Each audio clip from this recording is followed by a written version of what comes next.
So we're gonna go ahead and do a Q&A, then we're gonna do the raffle, and we have a couple of surprise things to give away too. So I love Wussy, but can we kill the sound a little bit? So, because earlier it was a little hard to hear the music. yeah, I think I'm losing my voice. So That'll happen when you run a festival for a weekend.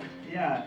All right. So I'm not gonna really interview Adam. I'm gonna leave it up to you guys to do that because I had a chance to interview him twice for our podcast. To talk to Fire in the Sky and Pam and Tommy. So wherever you guys get your podcast from, just Google Victims and Villains. But Ryan, welcome to Virginia. Thank you. So the call has like a really like Twilight Zone feel to it, and as someone that like my day job is is management, and I dread like waking up to like phone calls from employees, and so just like we asked Aaron last night, is any of this like autobiographical at all? Well, I've worked for an agency and I've had to deal with phone calls from clients, from bosses, and so there's always like this a few moments of dread, I guess, Sure. before that call comes in, and I think that it kind of leaked on into my film. There's a lot of anxiety that's it's into it. It kind of it's interesting when you can find creativity and how it kind of almost serves as like an outlet for mental health. And it kind of definitely seems like in some ways like the call definitely is. I won't say it's as raw as like Portrait, but it's definitely like one of like the more like emotionally driven pieces that we've seen this weekend. Can you kind of talk about the process of like writing something like this and then also directing it? A lot of it was based on actual facts, like the man, that's his character, he suffers from schizophrenia, but for him it started in middle-aged life, which can happen. So a lot of hallucinations stem for people they know personally. So for him, it was his boss, and that voice on the phone is just kind of like a more sinister rendition of what he sounded like in real life. So yeah, a lot of research went into that, and kind of using the environment to add to the tension, like the clock, and then the seconds going by. Yeah. And of course the phone and some like these inanimate objects adding to the ambience and the tension. He had kind of like Hugo Weaving in The Matrix feel to his voice. Yeah. Also too, you have the coffee and then like the other female in that as well too. So it's kind of like you almost like built in not only a boss kind of antagonist, but also at the same time like a professional rival as well. Right. Yeah. And it's always like, because it is based on truth, and like he did experience this job, but it's just kind of like he's reliving it in this looping nightmare kind of. So I know why Adam shot Ghost Waits in black and white, but I'm curious, what was it about like the aesthetic of black and white that you decided to do the call in? I was going for a very bare and gritty feel for the film. It didn't need lavish colors, certainly not, and just any color in general. It's just like black and white.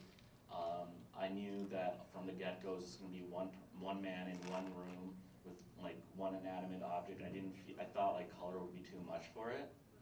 So yeah, and plus it would, cinematography wise, would help with the colors, or like the sunlight rather. I'm sorry, and the drab nature of his apartment. Yeah, it has like a very warm feel to it, and the cinematography too is something that I greatly appreciate about the movie. Yeah. So you guys can pick up his poster. It's out there in the lobby. We'll have it out there probably for the rest of the night. But I want to turn it over to you guys. Do you guys have any questions for Adam and Ryan? I just have a comment. I am schizophrenic. I was lucky enough to be diagnosed at 13-ish. And I just want to say thank you for making him non-violent. A lot of times in media when you see a schizophrenic, they're like, oh, he murdered 7 kids. And you're like, no, some of us just like to hear voices on occasion. Right. So I just want to thank you for not making him violent. You're welcome.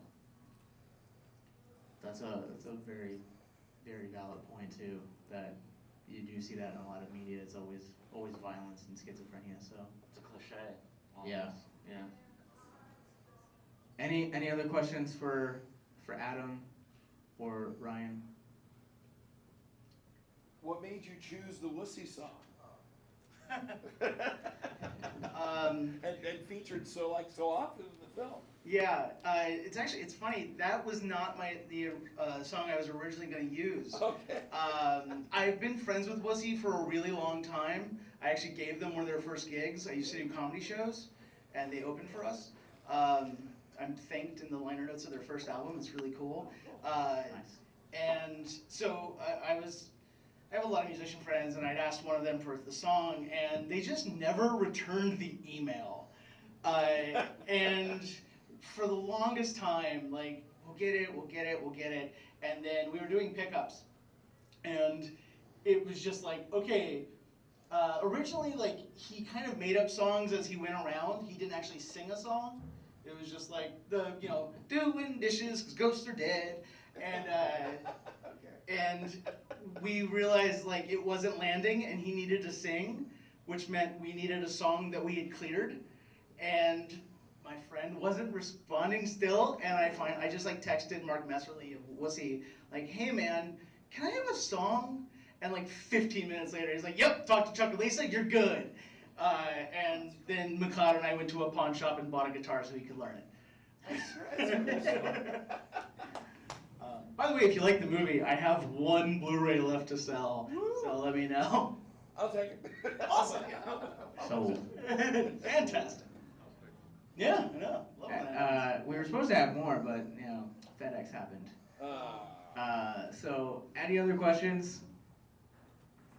Yes. This is a bit trivial, but it seemed to me like the pizza actually changed shape before it disappeared. Did it? So we made this movie for very little money and could not afford continuity. So, which, by the way, if you're ever gonna make a no-budget feature, make it a ghost movie, and then continuity is just like, oh, the ghost messed with it. The pizza does change shape. So we shot principal photography over 12 days in August 2016, and then we did 2 sets of pickups, 4 days in April 2017 and 4 days in February 2018. And so stuff just moves, and when we first shot, I cut it together. It was an hour and 50 minutes long at this point. It was bad. It was real bad. And we eventually got it to a point where, like, okay, the ending works, now this scene works, and like, eventually the last 2/3 of the movie worked, but the first third really didn't. And so we went back and we're just reshooting, and like, sometimes it takes you 2 years to figure out what you were trying to say when you wrote something. And I remember we weren't supposed to do the second set of pickups, and we were gonna get together to edit, because McLeod lives in LA, I live in New York. And we were gonna meet up to edit, and we had gotten some notes back, and it was just like, we keep hearing that this doesn't work. And I'm like, yeah, but it's this, don't they understand? Oh, maybe that's the problem, they don't. We should probably make a scene that explains it. So like the dreams changed a lot, but yeah, the pizza, the first pizza was shot like a year before the second, and I was too busy and tired to notice stuff like the refrigerator poetry and Oh, I thought that was pizza. great. I thought the refrigerator changing was great. Thank you. That was a wonderful accident. It's great when things work out that way. By the way, Memory with Liam Neeson, his latest same film, has a huge continuity problem involving a car blowing up in a parking garage. So that These guys have so millions and they can't get that shit straight. Right, Like, he's not sure what he remembers. you can't buy a Mercedes for what we spent to make this movie. So and it's crazy. This has screened here twice now. It screened last year when I was in town to produce a short film, and just seeing it on an Alamo Drafthouse screen, like, this is church for moviegoers. Like, these people care. They care about presentation. They fucking masking. Do you know how, like, I get so mad at theaters that don't have masking anymore? Like, oh, yes, I love it so much, and I really thank you guys for being here, because, like, I did not know if this would work. I was just in a really bad place and a desperate need to make a movie, to know if I could. And this has had more legs than we ever imagined. And just to be here with you all, like, it means everything. So thank you very much. All right. Well,